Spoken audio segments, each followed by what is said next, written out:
زياش حسب الكلام والعهدة على الراوي اللي قال لي السيد أن زياش كان غيضرب وليد الركراكي في الكوت ديفوار، كان غيضربو شدوه د اللعابة.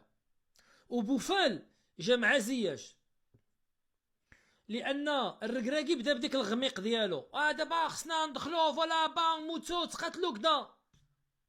قال له اجي يا كوتش ندخلو نموتو واخا، ولكن كيفاش غنلعبو من كيفاش يا الصب ورينا كيفاش بغيتي نلعبو.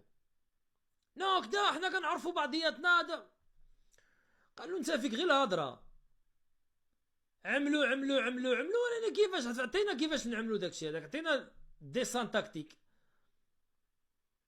تشدو في الهضره، الركراكي مرضاش، الاخر ناض ليلو كان غيد.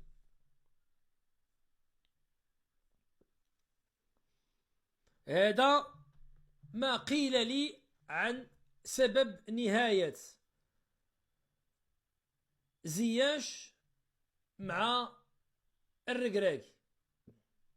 ملي كتمشي تشوف الفيديوهات ديال وليد الركراكي شنو عامل لهم اكرون، واحد الراجل كبير شد واحد الوليد صغير في يدو كيقول لهم هذا نو بارون مشاو فرنسا، طاحت عليهم الشتا، تعذبوا كبرونا حنايا كنا كنعاودو من المغرب كونجي هذا، ودابا خصنا نخرجو نتقاتلو كذا.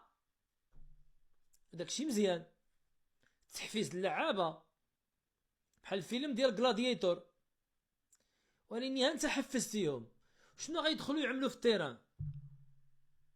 دابا صافي رجعوا النور وما حتى واحد ما يدوز، وملي نشبروها نطلعوا وفي يد الله، وديروا النية وربي معانا، و ما واسكم ها هما كيدعيو معاكم، غتوصلوا من فوق ضربوا الكرة للشبكة، غضرب في بوطو ودخل.